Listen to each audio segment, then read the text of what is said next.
Hi friends, welcome to Tales by Lucky channel. ఈరోజైతే లక్కీస్ కిచెన్లో సొరకాయ పెరుగు ఎలా చేయాలో లక్కీస్ కిచెన్ ఆ ప్రాసెస్ అయితే మీకు చూపిస్తానమాట. ముందుగా అయితే నేను సొరకాయ సన్నగా కట్ చేసుకున్నాను.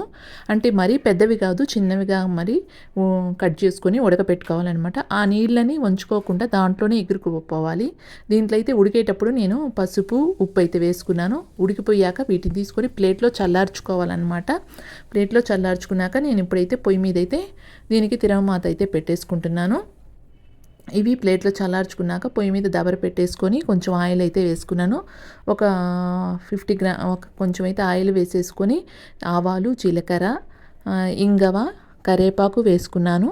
ఇవి తిరమాతలోకి పెరుగులోకి దీంట్లోకి అయితే కొంచెం అల్లం, తెల్లగడ్డ, పచ్చిమిరపకాయ 2 పచ్చిమిరపకాయలు అయితే నలగొట్టుకోవాలి. మిక్సీలో కన్నా కూడా మనకి ఇట్లా నలగొట్టుకుంటే మనకి ఇంకా బాగా టేస్ట్ వస్తుంది అనమాట. ఇవి నలగొట్టుకున్నాక పచ్చివాసన పోయేటట్టు నూనెలో వేసుకొని వేపుకోవాలి. ఇది పెరుగులోకి తిరమాత అనమాట.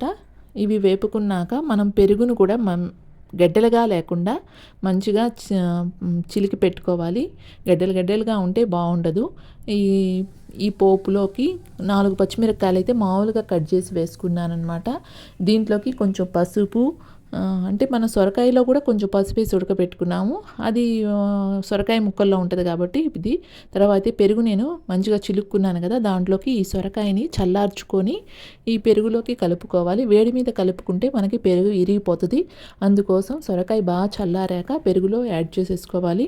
పెరుగులో యాడ్ చేసుకొని మనం సొరకాయలో ఉప్పు వేసుకున్నాము, మనకి ఉప్పు సరిపోయిందో లేదో చూసుకోవాలి. ఈ తిరమాత మనం చల్లార్చుకున్నాక ఈ సొరకాయ ఈ పెరుగుని ఈ తిరమాతలో కలిపేసుకోవాలన్నమాట. కలిపేసుకొని నేను ఇప్పుడైతే ఇది ఒక గిన్నెలోకి సర్వ్ చేసేసుకున్నాను. మొత్తం బాగా కలిసేటట్టు మిక్స్ చేసుకోవాలన్నమాట. సొరకాయ పెరుగు ప్రతి ఒక్కరికి బాగా నచ్చుతుంది అనమాట. నేను ఇదే ఫస్ట్ టైం ట్రై చేయడం, కానీ నాకు బాగా పర్ఫెక్ట్గా వచ్చింది. మంచి టేస్ట్గా ఉంది. దీంట్లోకి మనం ఉప్పు సరిపోయిందా లేదో చూసుకొని ఉప్పు యాడ్ చేసుకోవచ్చు. తర్వాత అయినా కూడా ఒకేసారి వేయబడలేదు. మీకైతే ఇదైతే రైస్లోకి అయితే చాలా బాగుంటుంది. నా వీడియో నచ్చినట్టయితే ప్లీజ్ సబ్స్క్రైబ్ ఫర్.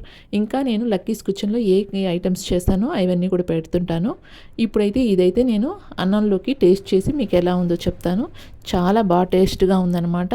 మీరు కూడా ట్రై చేయండి.